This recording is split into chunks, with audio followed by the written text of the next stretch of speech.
പൊങ്കാലയുടെ നിറവിലാണ് അനന്തപുരി. ഭക്തലക്ഷങ്ങളാണ് പൊങ്കാല അർപ്പിക്കാൻ എത്തിയിരിക്കുന്നത്. ഇപ്പോൾ സമയം 7:31 ആയിരിക്കുന്നു. അല്പസമയത്തിനകം രാവിലെ 9:45 ശുദ്ധ പുണ്യാഹം നടക്കുക. ഇപ്പോൾ അടുപ്പ് കൂട്ടുന്നതിനായുള്ള ചടങ്ങുകളൊക്കെ ക്ഷേത്രത്തിനുള്ളിൽ, ഒപ്പം തന്നെ ക്ഷേത്ര പരിസരത്തെല്ലാം പൂർത്തിയായി കഴിഞ്ഞിരിക്കുകയാണ്. 10:15 അടുപ്പുവെട്ട് തന്ത്രി പരമേശ്വരൻ വാസുദേവൻ ഭട്ടതിരിപ്പാടിന്റെ സാന്നിധ്യത്തിൽ മേൽശാന്തി വി മുരളീധരൻ നമ്പൂതിരി ശ്രീകോവിലിൽ നിന്ന് ദീപം പകർന്ന് ക്ഷേത്ര തിടപ്പള്ളിയിലെ പൊങ്കാല അടുപ്പിൽ തീ പകരും. കനത്ത സുരക്ഷയാണ് ഒരുക്കിയിരിക്കുന്നത്. സമഗ്ര കവറേജിന് റിപ്പോർട്ട് വാർത്താ സംഘവും തയ്യാറാണ്. നമുക്ക് ആതിര ജെയിനിലേക്ക് പോകാം. ആതിര ജെയിൻ, ഇപ്പോൾ 7:30 ആകുന്നതോടുകൂടി കൂടുതൽ ആളുകൾ നേരത്തെ അടുപ്പ് കൂട്ടി അതിനുശേഷം ക്ഷേത്രത്തിലേക്ക് പോയവരടക്കം ആ അടുപ്പുകൾക്കടുത്തേക്ക് തിരികെ എത്തുന്നതായിരിക്കുമല്ലോ നമ്മൾ കാണുക. ഓഡിറ്റോറിയം പരിസരത്തേക്ക് വന്നു കഴിഞ്ഞാൽ ക്ഷേത്ര ദർശനത്തിനുള്ള ആളുകളെ കൊണ്ട് എല്ലാവരും അമ്മയെ ഒന്ന് കണ്ടതിന് ശേഷം പൊങ്കാല ഇടുക എന്ന ഒറ്റ ലക്ഷ്യത്തോടു കൂടി കാത്തു നിൽക്കുന്നതാണ് നമ്മൾ രാവിലെയൊക്കെ കണ്ടത്. ഇപ്പോഴും തിരക്ക് തുടരുകയാണോ ആതിര? തീർച്ചയായും സുജയ, നേരത്തെ കണ്ടതിൽ നിന്നേക്കാൾ അല്പം കൂടി തിരക്ക് കൂടിയിട്ടേ ഉള്ളൂ. കാരണം ഇനി ഈ പൊങ്കാല ഇടാനും തൊഴാനും വേണ്ടി കാത്തു നിൽക്കുന്നവരുടെ മുന്നിൽ സമയം കുറഞ്ഞു വരികയാണ്. 7:30 അപ്പോൾ അവർക്ക് ദേവീ ദർശനത്തിനുള്ള സമയം കുറഞ്ഞു എന്നതുകൊണ്ട് തന്നെ തിരക്ക് കൂടുന്നുണ്ട്. എല്ലാവരും തന്നെ ഓടി ഇങ്ങനെ ദർശനത്തിനായി വന്നുകൊണ്ടിരിക്കുകയാണ്. പൊങ്കാല ഇടാനായി വ്രതം നിന്ന് പൊങ്കാല ഇടുന്നവർക്ക് വ്രതശുദ്ധിയോടെ അമ്മയെ ഒന്ന് തൊഴുത് ദർശനം നടത്തിയതിന് ശേഷം പൊങ്കാല ഇടണം എന്നൊരു വിശ്വാസമുണ്ട്, ഒരു സങ്കല്പമുണ്ട്. അതിനുവേണ്ടിയാണ്. അമ്മ എവിടെ നിന്നാണ് വരുന്നത്? അഞ്ഞക്കോലഞ്ചേരി, മൂവാറ്റുപുഴ എന്നാണ്. എവിടെയാണ് പൊങ്കാല ഇടുന്നത്? പൊങ്കാല ഇടുന്നത് അയ്യപ്പൻ്റെ അടുത്ത്, അയ്യപ്പ ക്ഷേത്രത്തിൻ്റെ അടുത്ത്. എല്ലാം കലമൊക്കെ നിരത്തിയിട്ടാണോ വരുന്നത്? നിരത്തി വെച്ചു, അടുപ്പൊക്കെ കൂട്ടി നിരത്തി കലം അലങ്കരിച്ച് വെച്ചു. അതിനു മുമ്പ് ഒന്ന് തൊഴണം.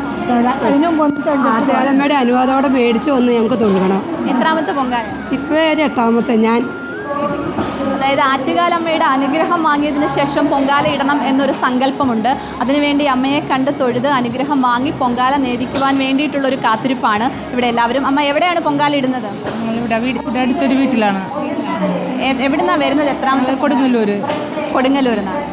എല്ലാ വർഷവും വരാറുണ്ടോ? എത്രാമത്തെ പൊങ്കാലയാണ്? ഇല്ല, ഞാൻ ആദ്യമായിട്ട് വരുന്നതാണ്. ആദ്യമായിട്ടാണ് വരുന്നത്. എങ്ങനെയുണ്ട്? വന്ന് കണ്ടിട്ട് കേട്ടതുപോലെയാണോ ആറ്റുകാല അനുഭവമൊക്കെ? എങ്ങനെയുണ്ട് വന്നിട്ട്? എവിടെ? നല്ല അനുഭവമാണ്, എല്ലാം കൊണ്ട് നല്ല അനുഭവമാണ്. അതായത് ആദ്യമായി വരുന്നവരുണ്ട്, നിരവധി തവണ വന്നുകൊണ്ട് ഇരിക്കുന്നവരുണ്ട്. ഇവരെല്ലാവരും അവരുടേതായ വിശ്വാസങ്ങളുടെ ആചാരങ്ങളുടെയും ഭാഗമായി വരുന്നവരാണ്. ആറ്റുകാൽ അമ്പലത്തിൽ ഒരുമിക്കുന്നവരാണ്. എല്ലാവരുടെയും ഇങ്ങനെ ദേവീ മന്ത്രങ്ങളാൽ മുഖരിതമാണ് എൻ്റെ പരിസരം മുഴുവനും. എല്ലാവരും ഇങ്ങനെ കാത്തു നിൽക്കുന്നത് ഒന്നുകൂടി അമ്മയെ കണ്ട് തൊഴുത് പൊങ്കാല ഇടാം എന്നുള്ളതിന് വേണ്ടിയിട്ടാണ്. അവരുടെ വർഷങ്ങളുടെ നീണ്ട ഒരു കാത്തിരിപ്പിൻ്റെ പരിസമാപ്തിയാണെന്ന്. അമ്മ എവിടെ നിന്നാണ് വരുന്നത്? എവിടെ അടുപ്പ് കൂട്ടിയിരിക്കുന്നത്? അടുപ്പ് കൂട്ടിയേക്കുന്ന അമ്പലത്തിന് പടിഞ്ഞാറ് വശമാണ്. ഞങ്ങൾ ഓച്ചറ വള്ളികുന്നത്തുനിന്ന് വരുന്നതാണ്. എന്നാ വന്നത്? ഇന്നലെ വെളുപ്പിനെ വന്നു. കുറേ ആൾക്കാരുണ്ടോ? ഉണ്ട്. എത്ര വർഷമായി പൊങ്കാല ഇടുന്നത്? 10 വർഷമായി.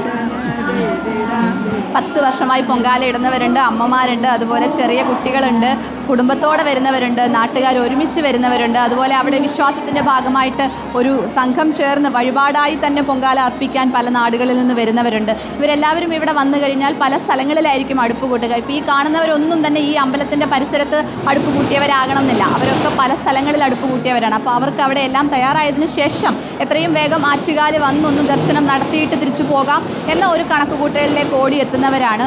ഈ ക്യൂ ആണെങ്കിൽ മണിക്കൂറുകൾ നീണ്ട ക്യൂ ഇവിടെ ഇന്നോ അല്ല ഇന്നലെയല്ല, എല്ലാ ദിവസവും ഇത്രയും ക്യൂ ഉണ്ടെങ്കിലും ഇന്നലെ പുലർച്ചെ മുതൽ തന്നെ അതീവ തിരക്ക് അനുഭവപ്പെടുന്നുണ്ട്. പൊങ്കാലയോടനുബന്ധിച്ചു പൊങ്കാലയ്ക്ക് മുന്നോടിയായി വരുന്നവർ, വ്രതമെടുത്തവർ, അവർക്കെല്ലാവർക്കും അമ്പലത്തിൽ ഒന്ന് തൊഴുത് ദേവിയെ കാണണം, പൊങ്കാല ഇടണം എന്ന ഒരു ആഗ്രഹത്തോടു കൂടി തന്നെ വരുന്നവരാണ്. എവിടുന്നാ അമ്മ വരുന്നത്?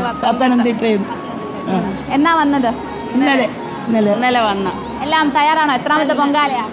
എൻ്റെ 2ാമത്തെ. ചേച്ചി എല്ലാ വർഷവും വരും. പിന്നെ കഴിഞ്ഞ വർഷം എനിക്ക് വയ്യായിരുന്നു, അസുഖമായിരുന്നു. എന്തെങ്കിലും പ്രത്യേക വിശ്വാസം ഉണ്ടോ പൊങ്കാലയുടെ? എനിക്ക് ഭയങ്കര വിശ്വാസം. എൻ്റെ മോനാന്നെ മക്കളില്ലായിരുന്നു 5-6 കൊല്ലം. ഞാൻ വന്ന് 5 കാലത്തിലാണ് പൊങ്കാലയിട്ട് അമ്മയോട് പറഞ്ഞു. ഇപ്പം അതിൻ്റെ ഇടയിലൂടെ 2 മക്കളായി. അതെ. അമ്മയ്ക്ക് എങ്ങനെയാ പൊങ്കാല അനുഭവം? എനിക്ക് എല്ലാം അമ്മ സാധിച്ചു തന്നിട്ടുണ്ട്. ഇപ്പം തന്നെ എനിക്ക് വയ്യായിരുന്നു, പനിയായിരുന്നു, പല്ലുവേദനയും ചെള്ളക്ക് നീരുമായിരുന്നു. സമയമായപ്പം ചെള്ളക്ക നീരും പോയി, പല്ലുവേദനയും പോയി. സുജയ, അത് തന്നെയാണ് ഇവരുടെ വിശ്വാസം. അവർക്ക് എങ്ങനെയാണെങ്കിലും ഈ വർഷാവർഷം ആറ്റുകാൽ പൊങ്കാലയുടെ സമയമാകുമ്പോൾ ഇവിടെ എത്തണമെന്നൊരു വിശ്വാസമാണ്. അവരുടെ പ്രാർത്ഥനകൾ ദേവി കേൾക്കും എന്നൊരു വിശ്വാസമാണ്. ആറ്റുകാലമ്മയെ സംബന്ധിച്ച് ഇവരുടെ സങ്കല്പം തന്നെ ഞാൻ പറഞ്ഞത് മാതൃഭാവമാണ്. അവരുടെ ഇഷ്ടങ്ങൾ സാധിച്ചു കൊടുക്കുന്ന, അവരുടെ കുറെ ആളുകൾക്ക് തോന്നും എന്തിനാണ് ഈ വെയിൽ കൊണ്ട് ഇങ്ങനെ വന്ന് പൊങ്കാല ഇടുന്നത്, ഈ വഴിയിൽ പൊങ്കാല ഇട്ടത് കൊണ്ട്, പായസം വെച്ചത് കൊണ്ട് എന്താണ് പ്രയോജനം എന്നൊക്കെ ചോദിക്കുന്ന ആളുകളുണ്ടാകും. പക്ഷേ ഇതൊക്കെ വിശ്വസിക്കുന്ന, അതിലൂടെ തങ്ങളുടെ ആഗ്രഹങ്ങൾ സാധിച്ചു എന്ന് പറയുന്ന അമ്മമാരെ നമ്മൾ കാണുകയാണ്. അത്